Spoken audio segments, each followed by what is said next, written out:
And welcome once again to EWTN's Bookmark. I'm Doug Keck, your host.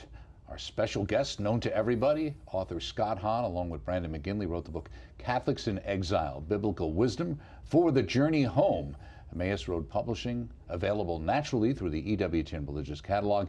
EWTNRC.com for all things Catholic. And speaking of all things Catholic, we've got the one and only Scott Hahn. Great to be with you, Doug. Who's been a part of the EWTN family for almost 30 years, I'd say, over 30 years at this point in time. I remember watching at home when you were on with Mother Angelica, and then obviously coming to work here in the late 90s and getting to work with you on some of the projects you've done over the years in concert with EWTN. Coming back, it's amazing how much everything has changed, and yet everything is still the same. Right. You know, the hopefully that same spirit. Very much so. With that. And speaking of, we got Catholics in Exile, the Biblical Wisdom for the Journey Home. So you pick this up and you think, oh, we're in trouble, we're in exile. But you actually think it's, in some ways, a good thing. Well, I do. You know, I wrote this book with Brandon McGinley right after we had both published a book together called It Is Right and Just, Why the Future of Civilization Depends on True Religion. And you and I had a conversation about that book. Right. And it gave people the hope that they needed to kind of pursue Catholic values in the culture, in the public square perhaps, you know, and to see that this has always been a part of Catholic tradition. But then all of these people kept reading it and saying, get real. We're not going to see it. Our grandkids aren't going to see it. And so Brandon and I went to work for a couple more years, and we focused on this because what we were finding was that so many Catholics are discouraged, they're angry, or they're sad and depressed, or they're just downright cynical about the state of the world, the state of the country, you know, the secular leaders. We feel leaderless, but also in the church, even as Catholics, in your own diocese, sometimes even in your own parish, you're just sort of lost and wondering why. And so what I wanted to do was something constructive. And so Brandon and I went to work and found something that would not only give you hope, but also practical tips on how to raise your family and how to continue to grow spiritually and attain holiness the long way. Now you make the point that being in exile does not make one homeless, that we have a home, we're just not there right now. That's right, and that's a theme that bridges both books. You know, some people say, well, I can't read this because it's a sequel. Actually, it's sort of chicken or egg. You said it can go either way, right? Yeah, that's right. Okay. And so it might even be easier to begin with Catholics in Exile because it describes where we really are. And the fact is, you know, as Paul points out to the Philippians in 3:20, you know, our politeuma is in heaven. And he uses the technical legal term for citizenship or commonwealth. It doesn't mean that we're not residents of Ohio or America or Alabama.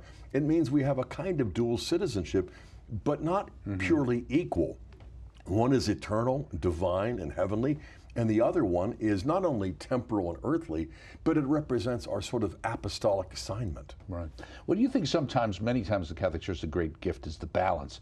And do you think, you say, this is not a negative rejection of the world around us so much as a reminder to put it in perspective that this world isn't our home, we must not get too comfortable, that sometimes we either get too ethereal or we get too material. Right. You know, and the standard rant is, oh, so-and-so so heavenly minded, they're of no earthly good. Right. Well, there's a wrong kind of pietism, you know, but at the same time, if we're properly minded toward heaven, in a certain sense, nothing will liberate us to be more active on earth, not only as citizens, but as apostles. And in a certain sense, it actually creates not only more freedom, but a sort of fearlessness, because we know that ultimately here we have nothing to lose, because we're going to have to give it up anyway as we transition into heaven. So there we are. Right. You say our aim in this book, therefore, is to go on a pilgrimage. And you make the point out that it's not fast-paced as an experience. The journey itself is almost as important as an arrival at the destination. Do you think part of the problem we have a lot of times, 10 tips to help me get to we're looking for the quick blurb answers. We kind of want to take that in so I can move on. And you're really saying here that we've got to appreciate the journey. And that's right. Where we learn from. Yeah, you know, we begin in the New Testament where people are more familiar, especially in the book of Hebrews, chapter 11, to show that the patriarchs themselves, Abraham, Isaac, and Jacob, consider themselves pilgrims and in exile. But we also look at 1 Peter 1:1, James 1:1, where you have this pattern where Peter's writing his first encyclical to the exiles of the diaspora. Now, Jews would recognize that immediately, But Christians would need some kind of background, and that's what the Old Testament provides. And so we go back to the Old Testament to show that the idea of pilgrimage, the idea of sojourning, the idea of exile, these are three different ways to basically flesh out the experience of the people of God for the majority of the centuries of what we would call salvation history. You say a pilgrimage can at times seem circular, repetitive, but it's supposed to feel like that. Why? Yeah, I mean, a pilgrimage reminds us that this is a marathon, it's not a sprint, but we have to get up every day and go through each hour of the day. And so what we need to recognize is that the pilgrimage of Israel, for example, out of Egypt to Mount Sinai and eventually into the Promised Land, you know, it's not just over and done in a day. It isn't even over and done in a generation. And so we have to think of the daily responsibilities, but we also need to tap into an eternal perspective. And so going out and then coming home with the reminder that even if we live in Jerusalem, we're not really home. Even if we formed Catholic civilization, you know, next decade, we still wouldn't be home. We have to have that reminder that we're pilgrims, not until we see the face of God the Father. And since we pray, Our Father who art in heaven, well, if He's our Father, we're His family, but if He's in heaven, it doesn't matter what my return address is. What struck me in reading the book, too, with the idea of saying, because there was a period of time when we had something called Christendom.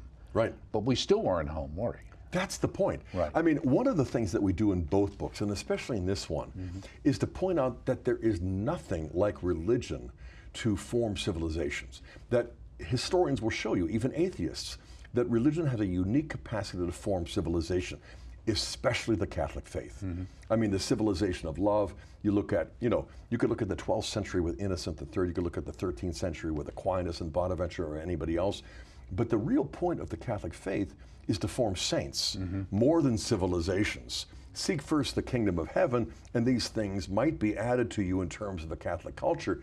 But I mean, this hankering for preconciliar Catholic America, you know, whether it is Fulton Sheen, you know, or where you have actors playing priests because that was the way to advance your career or whatever. Right. You know, there really is an understandable response of nostalgia, but it just isn't productive. Right. And so what we're trying to do is find practical steps that will not only get us through the day, but get us through the life and a baton to hand off to our kids and our grandkids. But isn't that also used sometimes against people whose goal is, I'm not trying to recreate the 1950s, but I do want to capture and make sure we're holding on to the truths of the faith that at least at some point were so much more obvious back then. That's right. I mean, I remember reading as a brand new Catholic Father Walsh's thick book, The 13th Century, the Greatest of Centuries, and I was convinced, even more than the 1950s.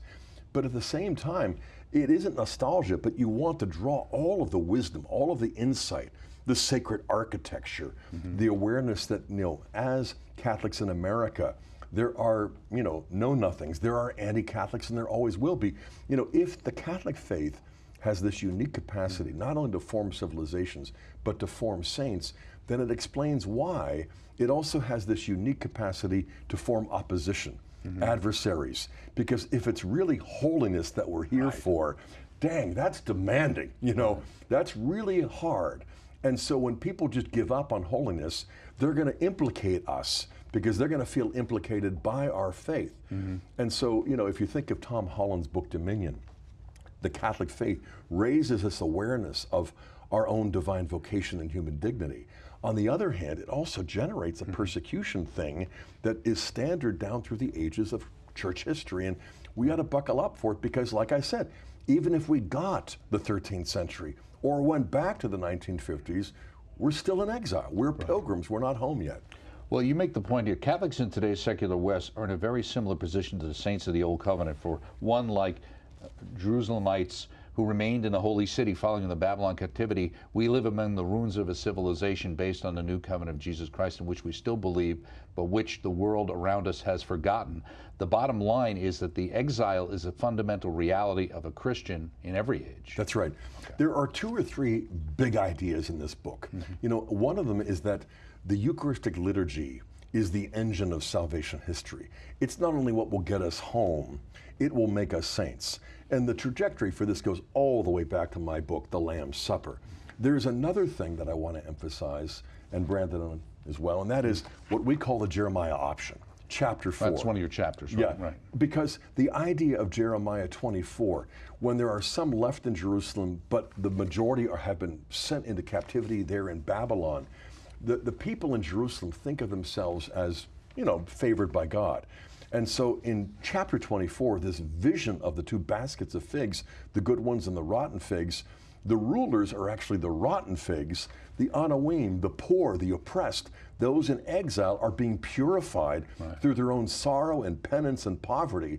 And if there's any hope for the salvation of the Jerusalem rulers, it's found in these good figs that are in exile. And so this sets into motion something that leads, I suppose, more to Jeremiah 29. That really becomes the centerpiece of the book for, well, chapter 4 and then for the next several chapters. In the chapter of Violence of Envy, you talk about Americans especially should understand the idea of pilgrimage because in one sense it's really an American idea. And you mentioned the idea that chapter 11 of Letters of Hebrews has a sort of literary map for that pilgrimage. Explain. Yeah, well, chapter 11 is also known as the Hall of Faith because it begins with Abel.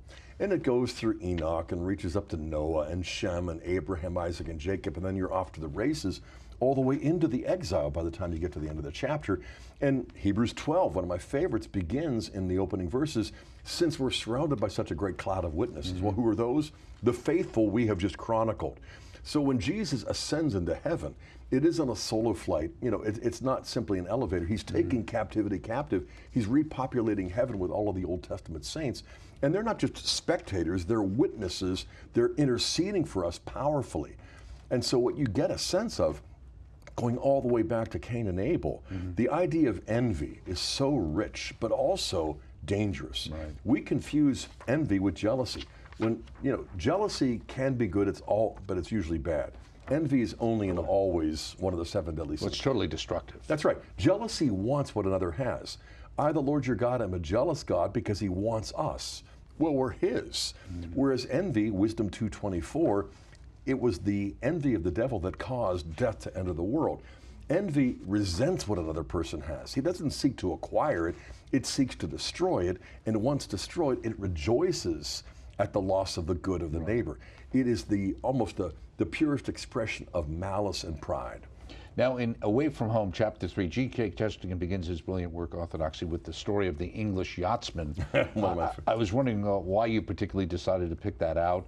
And you say, keeping our eyes fixed on our true home isn't about going backward, as we were alluding to before. It's about moving forward in faith. I thought that was a great point you made. Yeah. Well, in a certain sense, that yachtsman who comes back home not knowing that he has just rediscovered England, in a certain sense, shows us that the way to heaven is really rooted and grounded in our own spiritual life, in our own family life, and in rediscovering the fact that Emmanuel means God is with us right now. And so if we take that to heart, we realize that we're not going to be any better off if we move to another city. We're not going to be any better off if we move to another time period, which we can't do anyway. And so what we recognize is that Abraham, our father in faith, becomes this paradigm of what it means to sojourn with total trust and at the same time, deep joy.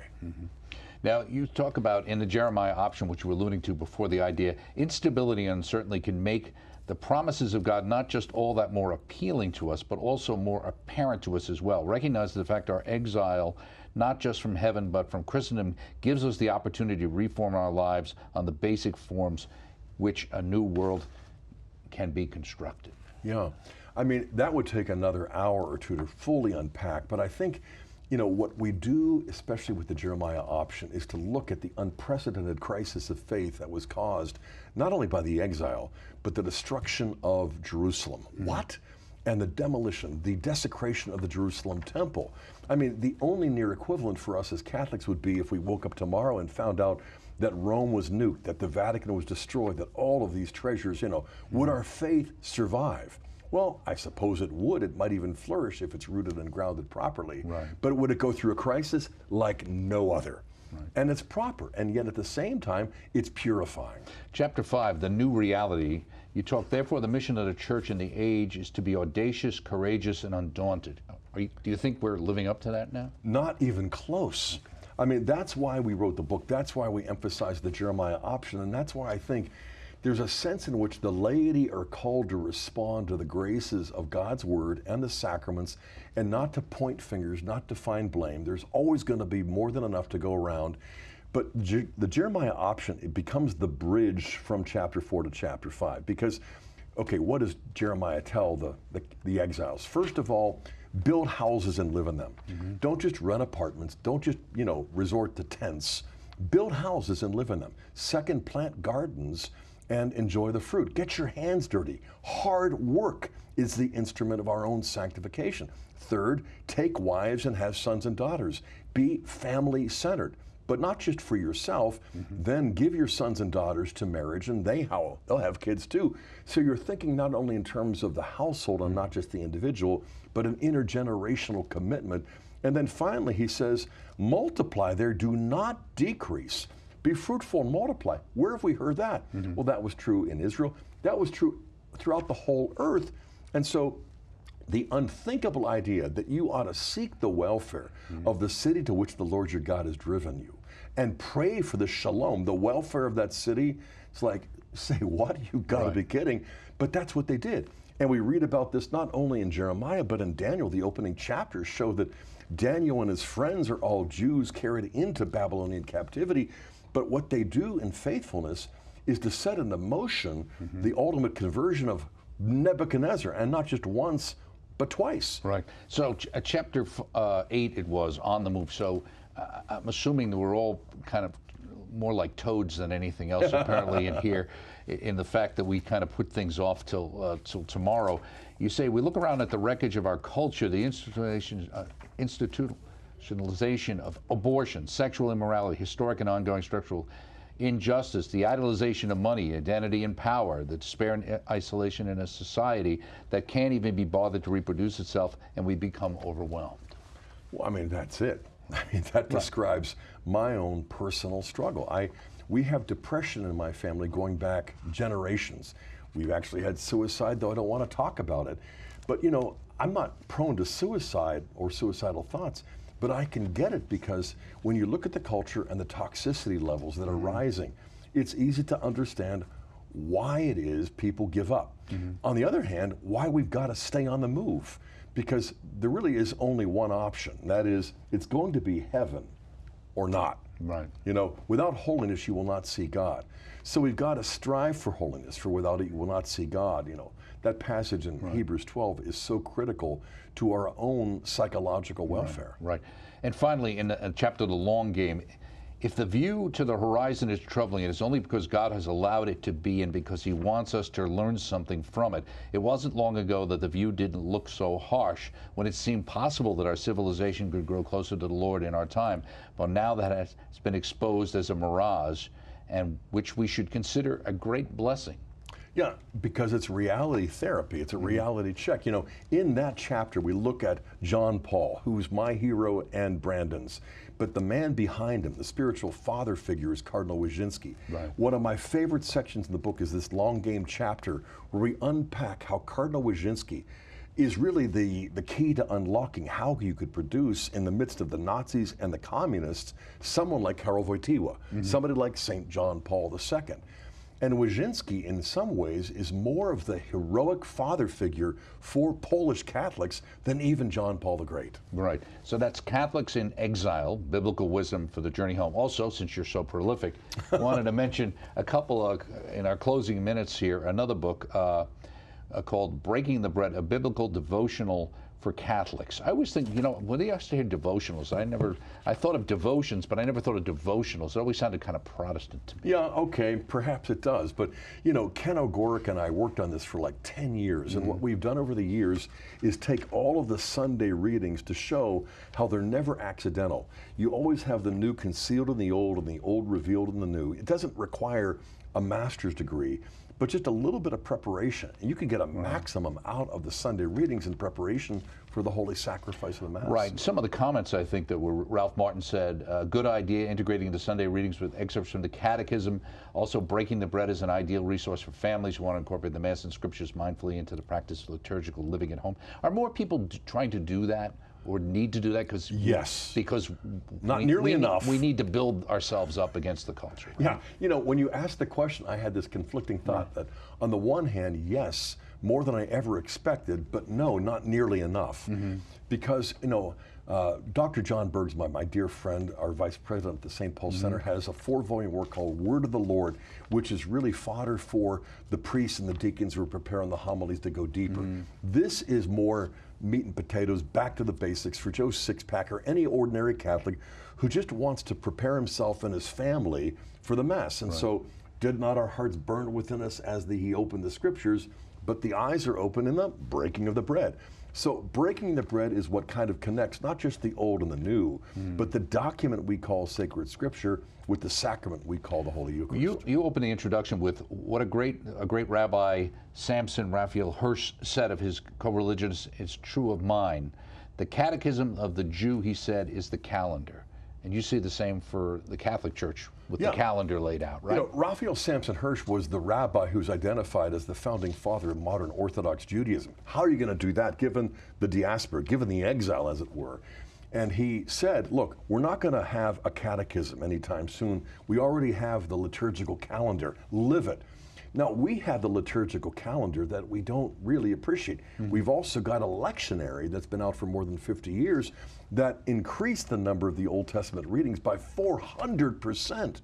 And yet no instruction was given to the seminarians or the instructors, the professors of the seminary, for the first 20, 30, 40, 50 years. And so what we're trying to do is equip the seminarians, the future priests, as well as ordinary lay people with the tools that they need to really see these connections. Right. Now, this is cycle B, is that that's right, because that's what we're beginning with. Right, exactly. Advent season. That's what we're in. Is there an A cycle and a C cycle coming out or already available? I'm not sure. So when we get to year C, that will be out next year. Okay. Or this year. Right. And then year A is also complete. And so we're just coming out with this because of a matter of time. So then ultimately, once you have all three, you really exactly. And the thing is, it's hardback, it's sturdy. When you look at the beautiful sacred art inside, it's inspiring. It's the kind of thing you can bring with you to Mass. Yeah, it'll fit in your purse. Right, exactly. My purse is a little smaller, but it fits in the Kimberly's purse. I'll tell my wife Terry. Biblical devotional for Catholics. Okay, check that out. Also, just before we go, children's books now as well, huh? Right. The Supper of the Lamb. You and the Lamb got something going on here. For many years. So now you've got actually a rhyming book. Did you write the rhymes, or was that Emily Stimson? Oh, pure Emily Stimson Chapman. Yeah. Okay. Emily was one of my best graduate students ever. She was also an executive assistant. She is a gifted writer and poet. She helped me with a book on evangelizing Catholics. We have a friendship that goes back 25 years or so, and the Lamb's Supper had such an impact in her life. We did Mary, Mother of All last year with the Emmaus Road. Right. Then we talked about doing the Lamb's Supper, which was her longing. And so she did an amazing job in Mary. So I just had no doubt, no second thoughts. But the Supper of the Lamb takes the Lamb's Supper to the next level so that my own grandkids, and we've got 22 grandkids now, I mean, to read this to my grandkids is probably one of the thickest slices of heaven I've ever experienced. Well, you said you dedicated to the children of all my former students to whom I'm blessed to teach the original version. Right, because the Lamb's Supper came out in '99, but before it was a book, it was a series of lectures in at least 3 or 4 of my undergraduate courses. And all of these former students come back and introduce me to all of their kids, and I introduce them to the Supper of the Lamb so that you could teach the Lamb's Supper to your own little kiddos. Right, and again, it's all done in rhyme, and a wedding between God, exactly, God and man before the world fell. This was the plan. Our God was true, but man was not. His word he broke, and promised for God.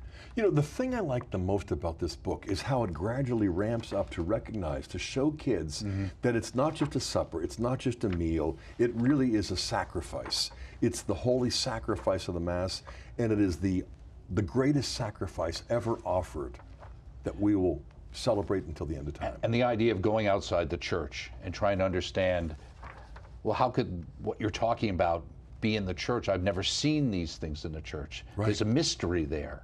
Well, that's the heart of it. I mean, to translate sacred mysteries moves people from the visible to the invisible, from the earthly to the heavenly, from the human to the divine. What do you call that? Catholic ed. And where does it start? As soon as the kids will pay attention to what it is you're reading. And the poetry, it's so memorable. It's so memorizable, too. Right. Another book in the works? Yeah, 3. Okay, okay. Well, we'll have to get you back here. The Supper of the Lamb, of course, and Breaking the Bread. You can check those out. But we really spent all of our time with Dr. Hahn on Catholics in Exile, Biblical Wisdom for the Journey Home. Highly recommend it. Check it out. And, of course, it's through our EWTN Religious Catalog, EWTNRC.com for all things Catholic. I'm Doug Keck. We appreciate you stopping by. We'll see you next time right here on Bookmark. Thanks.